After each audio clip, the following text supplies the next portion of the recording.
राम राम भैया। राम राम पूजा। हाँ हाँ। भैया आपके ज्ञान से सभी की लाइफ में इतनी शांति आ रही है, और क्योंकि जीवों से काफी बात भी होती है तो सभी के अंदर आंतरिक बहुत परिवर्तन आ रहा है। तो ये बहुत मतलब खुशी की बात है कि सभी लोग अभी जो संसार की आग है ना उसे काफी रिलीफ पा रहे हैं। भैया मेरा क्वेश्चन ना समाधि से रिलेटेड है कि जैसे भजन में ध्वनि में लीन होते हैं, जैसे आप बोलते हो कि दशम द्वार के बाद ध्वनि में, तो जब ध्वनि में लीन होते हैं तो समाधि लग जा रही है, जैसे पता नहीं चलता, 2-3 घंटे टाइम का निकल जाता है तो पता नहीं चलता है। तो उस टाइम पर एक अलर्टनेस रहती है और शून्यता भी फील होती है। पर भजन से उठने के बाद में भी 1 से 1.5 घंटे में भी शून्यता रहती है। तो ये क्या है भैया, सही है? तो मुझे समाधि के बारे में थोड़ा सा बताइए। देखिए पूजा, आपने पहले कहा कि आपके ज्ञान से सबको फायदा हो रहा है, तो ज्ञान मेरा नहीं है और ज्ञान किसी एक इंसान का नहीं होता। ज्ञान जो होता है, हर कोई अलग अलग समय पे निमित्त बन के आते हैं।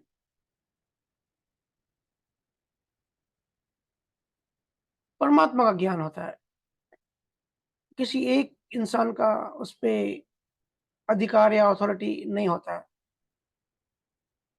ठीक है। दूसरी बात आपने समाधि के लिए पूछी, तो ये जो अंदर के अनुभव होते हैं, हम अक्सर पर्सनल में चर्चा करते हैं, सामूहिक नहीं करते। लेकिन आपने जो बताया,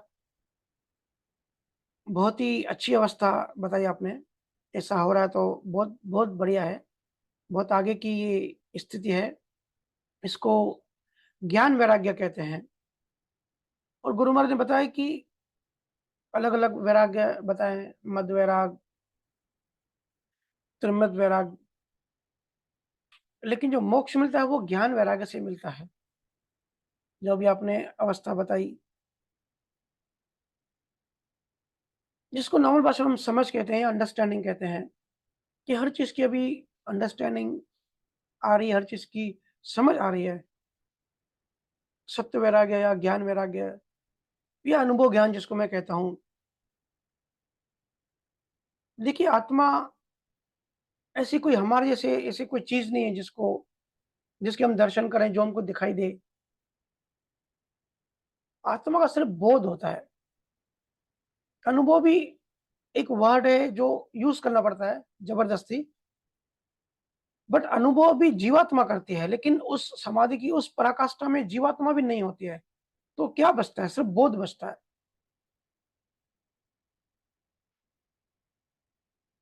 और आत्मा का ज्ञान सिर्फ समाधि अवस्था में ही उसका आभास होता है, उसका बोध होता है। समाधि में ही होता है। पर समाधि समाधि जब मैच्योर होती है, तब उसका मतलब ये नहीं होता कि हम 2-3 घंटे या 6 घंटे आंख बंद करके बैठ गए एक जगह पे, हमारा शरीर बैठ गया। गुरु महाराज या कबीर साहब कहते हैं, साधो सहज समाधि भली।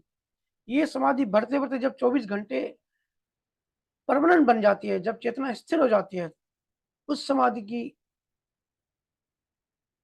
वो समाधि हमको हमारा लक्ष्य होना चाहिए। और ये सब अनुभव की बातें हैं, इसकी तो पब्लिक में बहुत ज्यादा बात नहीं करनी चाहिए। देखो, जैसे करंट लगता है ना, किसी को शॉक लगता है बिजली का। अब हम सबको पता है कि जब बिजली का शॉक लगता है, उस बेचारे को शॉक लगा, वो चिपक गया। लेकिन उसका एग्जैक्टली अनुभव कैसा होता है, वो वही बता सकता है जिसको वो शॉक लगा। जिसको शॉक नहीं लगा है, वो नहीं बता सकता। अब बचपन से आज तक मुझे कोई बिजली का झटका नहीं लगा, तो मैं उसका अनुभव नहीं जानता, मैं अनुभव नहीं बता सकता।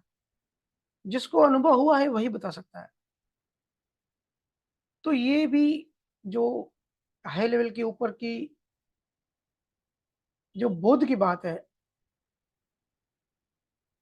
ये भी वही अनुभव कर सकता है, वही समझ सकता है जो उस लेवल पर है। हाँ, ध्वनि सुनो।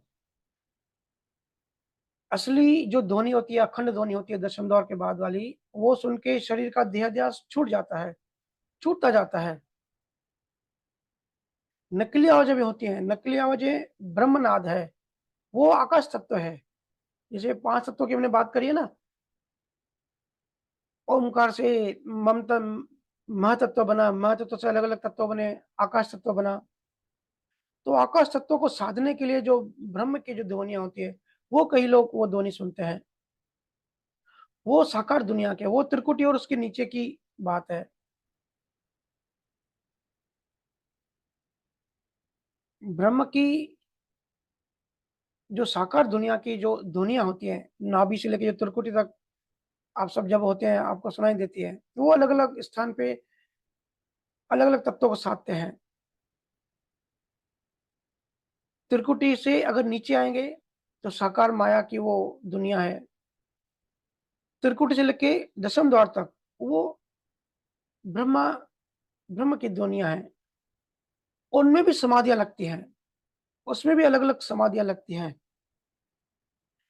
पर असली तो नी अक्षर, नी तत्व की है। वो है असली आवाज़, वो है अखंड ध्वनि, उससे सूरत चिपक जाती है।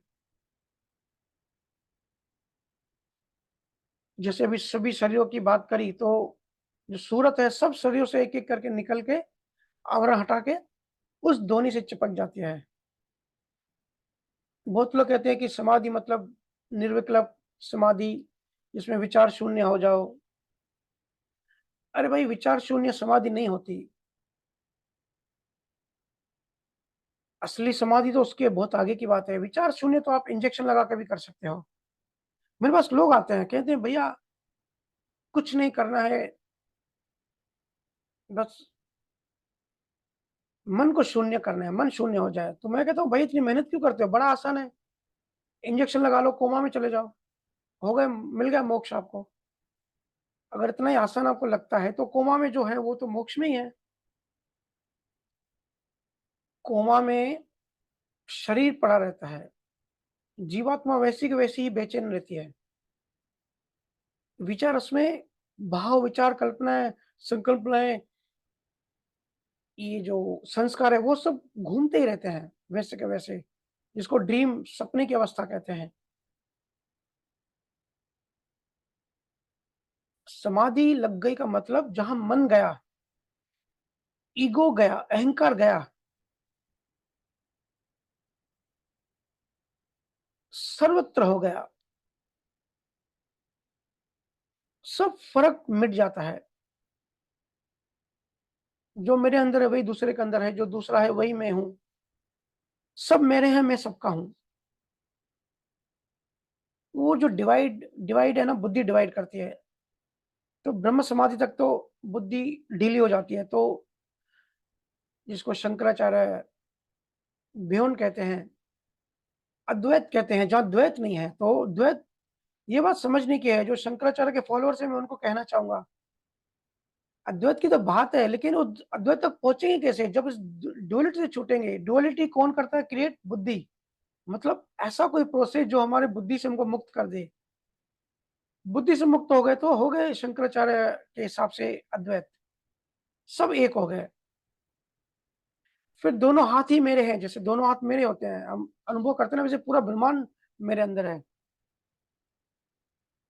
ये है ब्रह्म समाधि। लेकिन ये भी वो अवस्था नहीं है, हालाँकि ये भी बहुत ऊँची अवस्था है, हर कोई नहीं पहुँचता, लेकिन गुरु महाराज की जो समाधि की बात है, वो उससे आगे की बात है। बहुत सारे ब्रह्म ज्ञान में होते हैं, वो इस समाधि में, उनको ऐसी समाधि लग जाती है। हम अक्सर कहानियाँ भी पढ़ते हैं। ये भी अवस्था अपने आप में बहुत अच्छी है, लेकिन अल्टीमेट नहीं है। धीरे-धीरे भेद मिटने लगता है। जैसे पेड़ है ना, हमको बाहर से सब अलग-अलग दिखते हैं, लेकिन धरती के अंदर सब एक होते हैं। सब, जब से जिस पेड़ों की जो जड़ें होती है, वो सब आपस में मिली हुई होती हैं। पेड़ सब अलग-अलग दिखाई देते हैं। तो जब समाधिस्थ कोई हो जाता है, तो ऐसे भेद मिट जाता है। वो अब गोल्ड को देखता है। अब वो गोल्ड के ज्वेलरी को नहीं देखता कि कंगन अलग है, नेकलेस अलग है, या मिट्टी को देखता है। अभी मटकी से मटका बना, मिट्टी से दूसरे अलग-अलग खिलौने बने, अब वो खिलौनों को नहीं देखता, अब वो मिट्टी को देखता है। भेद मिट जाता है। जिस समाधि की बात आपने पूछी ना, उस समाधि में ये होता है। धीरे-धीरे कामनाएँ, इच्छाएँ, तृष्णाएँ, मिटने लगती है। जितनी भी सांसारिक या संसार पाने की इच्छा है, धीमे-धीमे ये सूक्ष्म होते जाते हैं। जड़ और चेतन का भेद समझ में आ जाता है कि जड़ क्या है, चेतन क्या है। फिर वो व्यक्ति नहीं, समष्टि बन जाता है। इंडिविजुअल ईगो खत्म होके यूनिवर्सल ईगो बन जाता है, लेकिन यूनिवर्सल ईगो भी ईगो होता है, ये बात याद रखना। हल्का-सा उसमें बीज होता है।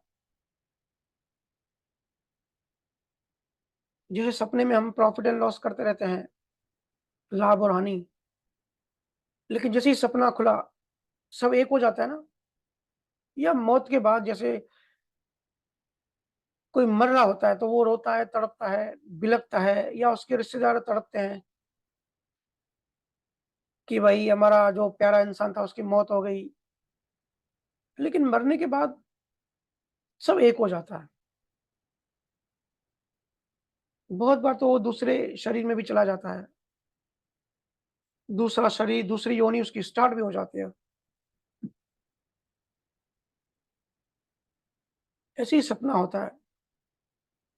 सपने का बाहर आते से पता पड़ता है कि जो भी हम कर रहे थे वो तो सपना ही था। फिर क्या होता है, हमको हँसी आती है। अपने को मरा हुआ देखते हैं या अपने को नुकसान हमारा हो रहा है ऐसा कुछ देखते हैं तो कैसे विचलित होते हैं हम सपने में भी। लेकिन जैसे ही सपना खत्म हुआ, हम बाहर आते हैं, हमारी चेतना सपने से बाहर आती है, जागृत अवस्था में आती है, तो हम क्या करते हैं, हम हँसते हैं, अरे यार वो तो सपना था। और कहते हैं अच्छा हुआ वो सपना था। तो समाधि अवस्था ऐसे ही जागृति बढ़ती जाती है। पता पड़ता है कि ये संसार पूरा सपना है। फिर कोई अपमान करता है, कोई बुरा कहता है, हमको असर नहीं करता है क्योंकि सपना है। कोई सपने में जाग गया कि ये सपना है, असल नहीं है, तो सपने में अगर कोई उसको मार भी रहा है ना, उसको फ़र्क नहीं पड़ेगा क्योंकि वो अनुभव करेगा ये सपना है। और पिछले वीक के ग्रुप में किसी ने लिखा था ना कि भैया ऐसी अवस्था चाहता हूँ कि मैं सपना भी देखूँ और मैं जान भी सकूँ कि मैं सपना देख रहा हूँ। कोई बड़ी बात नहीं, ऐसी अवस्था आती है। तो जब समाधि में पहुँचते हैं तब पता पड़ता है कि ये जीवन भी, ये जगत भी पूरा सपना ही है। हमारी लेन-देन भी पूरी सपना ही है। अब पिछले वीक जब रेड कलर का मैंने बताया एग्ज़ाम्पल, तो काफ़ी सारे जीवों के मैसेज आए। कहा कि भैया ऐसे तो फिर दुनिया पूरी बेरंग है, फिर तो जीवन में इंटरेस्ट ही हमारा खत्म हो रहा है। तो यही तो मैं चाहता हूँ, यही तो ज्ञानियों का उद्देश्य होता है कि जीवन में जो आपकी आसक्ति है वो खत्म हो जाए। क्योंकि सब नकली है, सही बात है। आज विज्ञान ने साबित किया, जो ये जंगल, जो पेड़ आपको हरे दिखते हैं, वो हरे हैं नहीं, वो ब्लैक एंड व्हाइट है। लेकिन क्योंकि वो हरे रंग को रिफ्लेक्ट करते हैं, तो हमारी आँख को वो हरा रंग, हमारी वो जो उसकी जो वेवलेंथ है, हमारी आँख में जाके वो वेवलेंथ, हमारा ब्रेन उसको रीड करता है कि ये वेवलेंथ रेड कलर की है, ग्रीन कलर की है। तो हम देखते हैं कि ये ग्रीन है, वहाँ कोई ग्रीन है नहीं, कोई पत्ता ग्रीन नहीं है यहाँ पे, पूरी दुनिया बेरंग है। अब लड़कियों को ये बात बताओ कि आप दिवाली पे इतने महँगे-महँगे ड्रेसेस लेके आओगे, उलूल-जुलूल रंग के कपड़े लेके आते हो, तो वो तो सब बेरंग है, ये तो आपकी आँखों को ऐसे लगता है, ये इल्यूज़न है, ये माया है। तो अंदर में एक जागृति पैदा होती है ना, एक इंटरेस्ट खत्म होता है इन चीज़ों में, और इंटरेस्ट खत्म होना चाहिए। हमारा हर बुधवार सत्संग करने का यही उद्देश्य है। हर बुधवार आपको नॉक किया जाता है, बार-बार याद कराया जाता है ये चीज़ कि यहाँ सब नकली है, यहाँ सब टेम्परेरी, यहाँ सब इल्यूज़न है। तो समाधि जब पहुँच जाओगे तो कोई अपमान करेगा, कोई बुरा बोलेगा आपको, उससे कुछ फ़र्क नहीं पड़ेगा। क्योंकि जब जब स्वरूप से दूर हो तब आपको संसार काटने आएगा, अच्छा-बुरा लगेगा। जब परमात्मा से दूर रहोगे तब आपको चिंता काटेगी, चिंता सताएगी। और ये समाधि, आपने सही कहा, अभी तो 2 घंटे लग रही है लेकिन बहुत ही बढ़िया अवस्था कही जाएगी। इस समाधि में फिर क्या होता है, मुँह से सिमरन भी बंद हो जाता है। गुरु महाराज ने कहा है ना, श्वासों का वहाँ काम नहीं, श्रुति मस्त हो जाए। उस अवस्था में श्वास भी नहीं पहुँचती, क्योंकि श्वास भी त्रिकुटी तक पहुँचती है। श्वासों का वहाँ काम नहीं, श्रुति वहाँ मस्त हो जाती है और वहाँ पे जब शरीर ही नहीं रहता, तो शरीर की चीज़ों की भी ज़रूरत नहीं पड़ती। फिर राम नाम सुमिरन भी अपने आप बंद हो जाता है।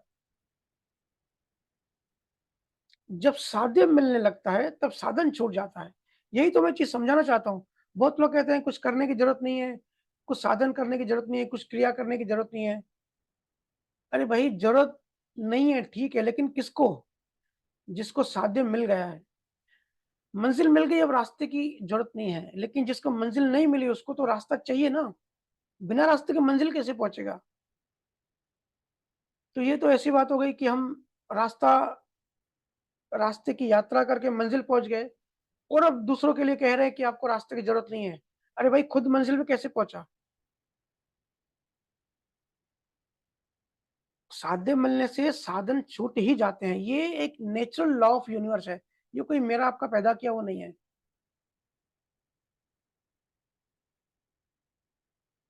अष्टवक्र जी ने जो उस चेतना की उस परम काष्ठा, जब अष्टवक्र जी जैसे महान ज्ञानी, जब गुरु महाराज जैसे महान ज्ञानी कुछ कहते हैं ना, उनको समझने के लिए बड़ी हाई लेवल की चेतना चाहिए। ऐसे ही हम एक श्लोक पढ़ के नहीं समझ लेते, फिर अर्थ का अनर्थ कर देते हैं। और वो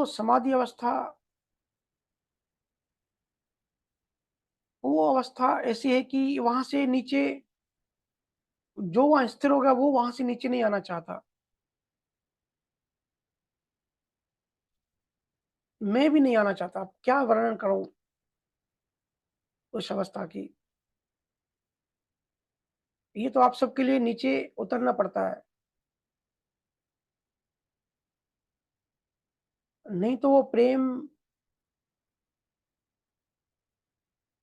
वो रस बड़ा मीठा है। कौन वहाँ से नीचे आना चाहेगा? कौन आपकी दुनिया में बाहर आना चाहेगा? लेकिन आना पड़ता है। तो समाधि का बड़ा ही गूढ़, बड़ा ही सूक्ष्म, बड़ा गहरा सब्जेक्ट है। गुरु महाराज ने भी काफ़ी समाधि की डिटेल्स बताई हैं। गुरु महाराज ने टोटल 21 समाधि बताई है। हम समाधि एक ही समझते हैं, लेकिन त्रिकुट से लेकर दशम द्वार तक हर एक स्टेप पे समाधि है। गुरु महाराज ने 21 समाधियाँ बताई, लेकिन उसमें से मेन जो है वो 5 समाधि बताई है। त्रिकुटी तक तो माया की दुनिया ही चलती है। मेरुदंड से ऊपर सूक्ष्म दुनिया चलती है, लेकिन वो भी माया के ही रेंज के अंदर आती है, क्योंकि वहाँ तक श्वास चलती है। तो जहाँ तक श्वास चलती है, वहाँ तक समाधि नहीं होती। तो त्रिकुटी से जो शिव ब्रह्म है, उस एरिया में अगर कोई चेतना वहाँ पे स्थिर है, वहाँ वो चेतना का ठहराव है, तो गुरु महाराज ने उसको इखर समाधि कहा है। इखर समाधि मतलब जो त्रिकुटी से आगे शिव ब्रह्म तक, इस बीच में कहीं भी वो समाधिस्थ हो गया, वहाँ रुक गया।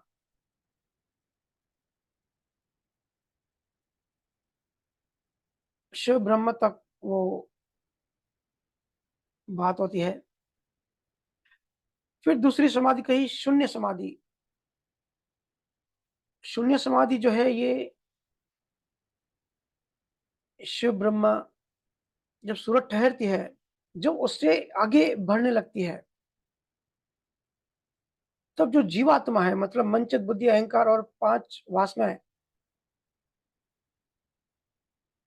स्पर्श, गंध, ये जो रस, ये जो 5 सब्जेक्ट हैं, ये और मन, चित, बुद्धि, अहंकार, इसको मिला के जो जीवात्मा बना, शिवलोक या शिव ब्रह्म से जब कोई वहाँ समाधिस्थ होने लगता है, तो वहाँ ये जीवात्मा गलने लगता है। असल में मन को, मन, चित, बुद्धि, अहंकार को वहाँ मुक्ति मिलने लगती है। और जितना ज़्यादा जीवात्मा गलने लगेगी, उतने ज़्यादा सूरज का प्रकाश बढ़ता जाता है वहाँ पे। कई लोग जो कहते हैं कि ज्योति के दर्शन हुए या दूसरे कई प्रकार के जो अभी हमने चर्चा करी, ब्रह्म भक्ति होती है, ब्रह्म साधनाएँ होते हैं, वो यहाँ तक आते हैं। उनकी जो समाधि देखते हैं ना, शून्य समाधि कहते हैं उसको भी, वो भी शून्य समाधि कहते हैं, उनकी भी श्वास रुक जाती है। मतलब शरीर तो ज़िंदा होता है लेकिन उनकी श्वास नहीं चलती। या जो ओम जाप करते हैं, सोम का जाप करते हैं, सोम साधना में लीन होते हैं, फिर समाधि अवस्था तक पहुँच जाते हैं। वो इस यहाँ तक पहुँचते हैं। और कबीर साहब ने भी एक साखी कही है, बहुत ही हेरत हेरत हे सखी, रहा कबीर हेराई, बूंद समानी संबंध में सो हेरी जाई। कबीर साहब ने ये जो बात कही है ना, कि ऐसी अवस्था जहाँ बूंद समुद्र में समा जाती है, वो इस वाली समाधि की बात कही है, शून्य समाधि।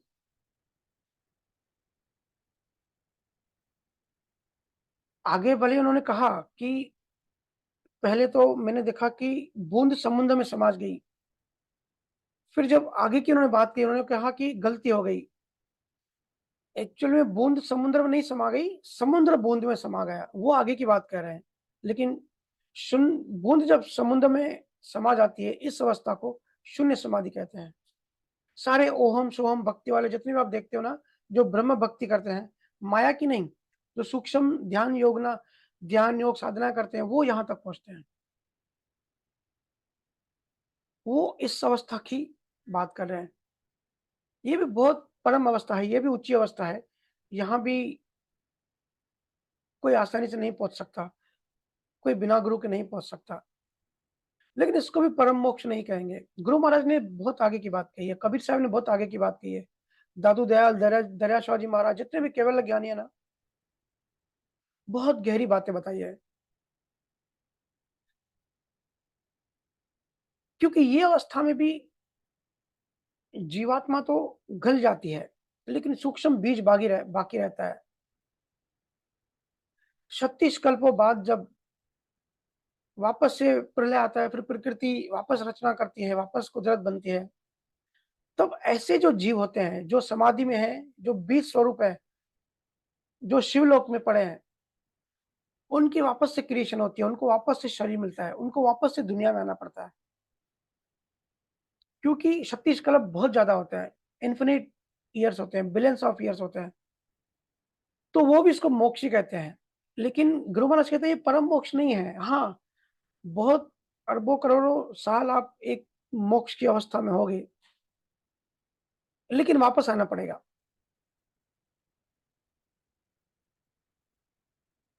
और इसके आगे की बात गुरु महाराज बताते हैं, जिसको वो कहते हैं ब्रह्म समाधि, शिवलोक से, शिव ब्रह्मा से आगे की बात।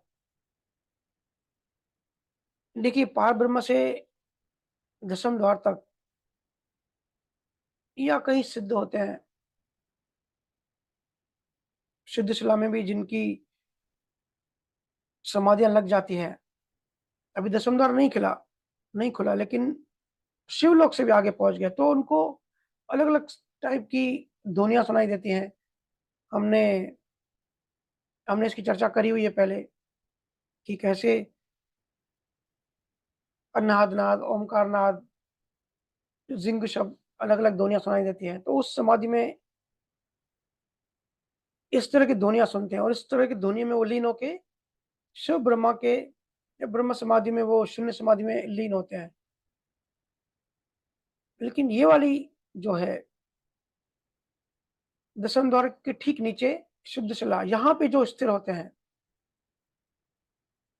देखिए, सिद्ध क्षेत्र जो जैन धर्म में सिद्ध क्षेत्र का महत्व बताया है, कि आत्मा का जब मोक्ष होता है तो आत्मा आत्मा की इंडिविजुअलिटी तो बाकी रहती है। आत्मा तो आत्मा एक अलग-अलग होती है। जैसे महावीर स्वामी की आत्मा अलग, नेमिनाथ की आत्मा अलग, वो सारी आत्माएँ सिद्ध क्षेत्र है, मतलब सिद्ध शिला में जाके बैठती हैं। यही गुरु महाराज ने भी बताया है। तो ये ठीक दशम द्वार के नीचे होता है। तो जो यहाँ पे जो समाधि लगती है,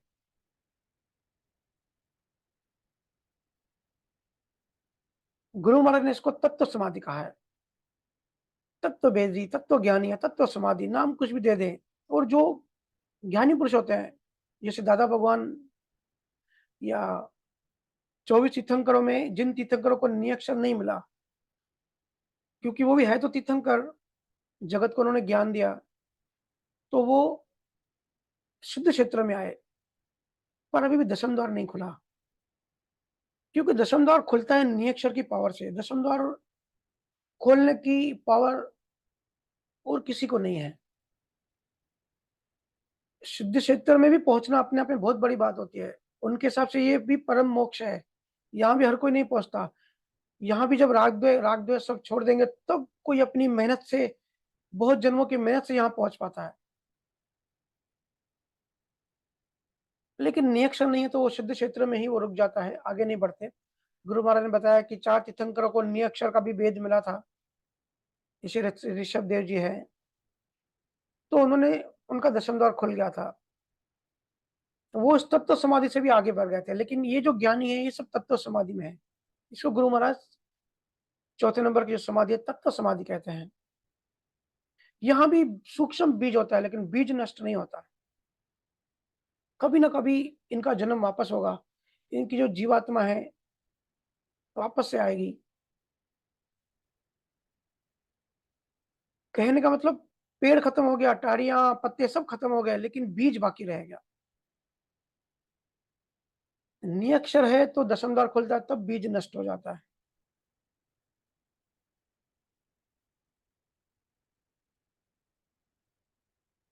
फिर जब दशम द्वार खुल जाता है,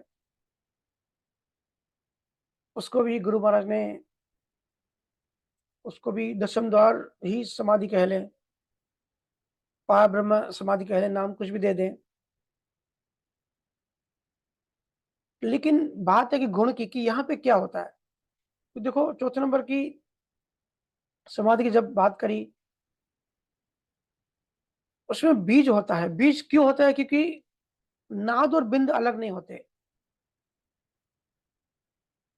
दशम द्वार जो समाधि है, वहां पे क्या होता है, नाद और बिंद आपस में अलग हो जाता है हमेशा के लिए। उनका डाइवोर्स हो जाता है, उनका कनेक्शन टूट जाता है। अब ये नाद बिंद क्या है, ये समय कम है, हम कभी दूसरी सत्संग में मिलेंगे, डिटेल में चर्चा करेंगे कि नाद और बिंद क्या है। लेकिन समाधि का सब्जेक्ट चालू है, तो ये समझ लें कि नाद बिंद दशम द्वार पे अलग हो जाता है। इसलिए बीज इसका टूट जाता है, नष्ट हो जाता है, खत्म हो जाता है। और फिर अखंड ध्वनि शुरू हो जाती है, जिसको हम दशम द्वार खुलना कहते हैं। हम सबकी तो केवल ज्ञानियों के दया मेहर से बड़ी आसानी से काम हो जाता है, बड़ी सहजता से 2-3 महीनों में एक एक स्थान की यात्रा करके दशम द्वार खुल जाता है। लेकिन मैं कहता हूँ, एक लाइन में हमेशा कहता हूँ कि आपका दशम द्वार खुल गया, लेकिन अभी भी आपको पता नहीं है कि आपको क्या मिला है। जब आपकी चेतना वहां स्थिर होगी, तब आपको पता पड़ेगा, अनुभव होगा कि क्या मिला। तब आपको सिर्फ रोना ही रोना आएगा कि हमारे सतगुरु ने हमको क्या दिया। अब इसकी वैल्यू नहीं है, अब इसकी महिमा नहीं है। वो एग्जाम्पल मैं हमेशा बताता रहता हूँ कि एक बंदर के सामने 12 केले रख दें और एक डायमंड रख दें, तो बंदर हमेशा केला ही लेगा, क्योंकि बंदर की चेतना को इतना पता ही नहीं है कि डायमंड की वैल्यू ज्यादा होती है। एग्जाम्पल की समझने के लिए, इस ऐसे ही अभी हमारी चेतना इतनी नहीं ग्रो हुई है कि हम समझ पाए कि अगर किसी का दशम द्वार खुल जाता है तो वो क्या अवस्था होती है। कितने जन्मों से भटकाव था, अब वो भटकाव छूट रहा है। लेकिन गुरु महाराज ने भी ये सब समाधियां बताई हैं। और अंत में जो गुरु महाराज ने बहुत ज्यादा महिमा की है, वो है सतगुरु सत्ता समाधि। ये समाधि सतगुरु से ही लगती है। और अभी इस समाधि का वर्णन करने का समय अभी नहीं आया है। जब सही समय आएगा और सही भाषा मिलेगी, सही वर्ड्स मिलेंगे, तब सतगुरु सत्ता समाधि के बारे में बात करेंगे। क्योंकि बड़ा सूक्ष्म विज्ञान है।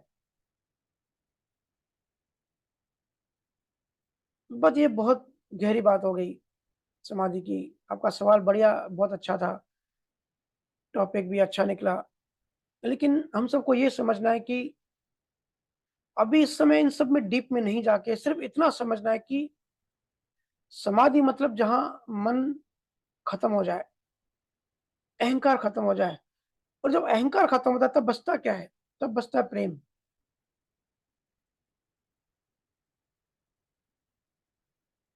और ये अवस्थाओं पे जब गुज़रते हैं तब पता पड़ता है, तब एहसास होता है खुद को ही, जैसे उस गुजराती भाई को एहसास हुआ कि ये पूजा-पाठ, मंत्र-तंत्र, ये योग साधना है, मूर्ति पूजा है, ये सब अभी करने का कुछ मतलब नहीं है।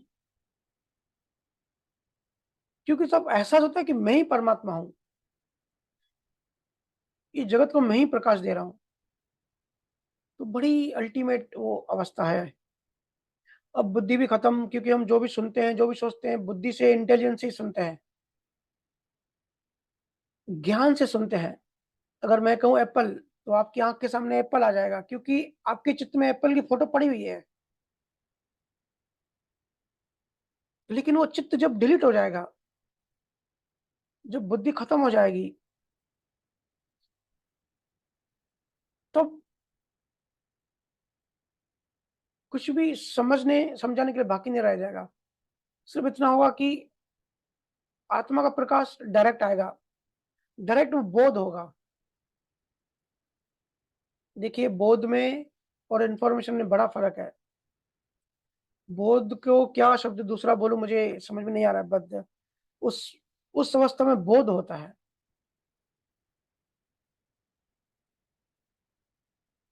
जो यहाँ ठहर जाता है, उसको अच्छे या बुरे संजोग अफ़ेक्ट नहीं करते, असर नहीं करते और उसको कुछ फ़र्क नहीं पड़ता। वो हमेशा समभाव में रहता है। ना खुशी में ज़्यादा खुश होगा, ना दुःख में दुखी होगा। उसी को कहते हैं समभाव। और समाधि में ठहरने के बाद, क्योंकि प्रारब्ध कर्म है, शरीर तो अभी भी बाकी है। बच्चे होंगे, संसार होगा, जॉब होगी, वो सब तो होगा, जैसे प्रारब्ध शरीर का है। देखो उसमें क्या होता है, स्वरूप में श्रुति स्वरूप में लीन हो गई, तो जीवात्मा मिट गया, मन, चित्त, बुद्धि, अहंकार खत्म हो गया।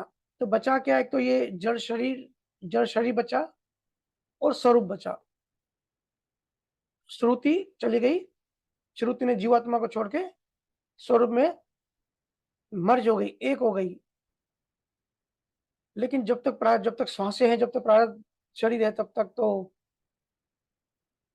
हो सकता है किसी किसी ज्ञानी को आपने देखा हो कि मोह हो या क्रोध आए उसको भी, लेकिन वो बड़ा निर्जीव मोह होता है, बाहर का होता है। क्योंकि जीवात्मा बची ही नहीं, अंदर का मन बचा ही नहीं, तन्मयकर होगा कैसे? लेकिन उसको पता होता है कि ड्रामा है। निर्जीव मतलब ड्रामा। ड्रामे में बोलते हैं ना, एक्टर्स होते हैं, वो बोलते हैं मैं राजा हूँ, लेकिन अंदर में पता होता है मैं कोई राजा-वाजा नहीं हूँ, ये तो एक्टिंग कर रहा हूँ। तो सब नाटक बाकी रहता है समाधि अवस्था पहुँच के। ये होता है भजन सुमिरन से, निअक्षर की जागृति से यात्रा करके और ऊपर समाधि में स्थिर होने से।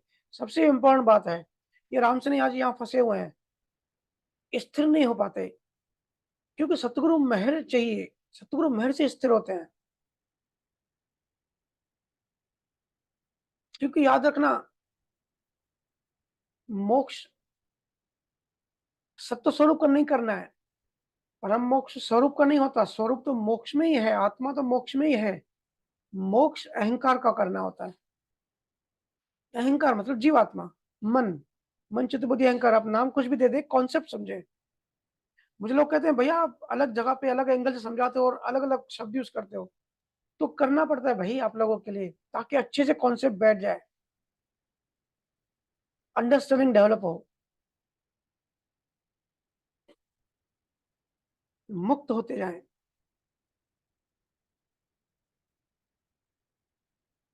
तो ये थी समाधि जो गुरु महाराज ने बताई। ऐसे गुरु महाराज ने मुक्ति के बारे में बताया। गुरु महाराज ने हर चीज़ का विश्लेषण डिटेल में किया है। हर एक स्टेज को नाम दिया अलग-अलग। ऐसे ही मुक्ति को भी 4 मुक्तियों में गुरु महाराज ने बाँटा है। कभी उसकी भी चर्चा डिटेल और कभी करेंगे। गुरु महाराज ने बताया है कि 4 टाइप की मुक्तियाँ होती हैं। सालोक्य मुक्ति, सामीप मुक्ति, सायुज मुक्ति और स्वरूप मुक्ति। तो अंतिम जो है वो स्वरूप ही है। कभी इसमें भी डीप में जाएँगे। अभी तो ठीक है पूजा जी, अभी नेक्स्ट क्वेश्चन पूछ सकते हैं, समय बचा है। जी, धन्यवाद भैया।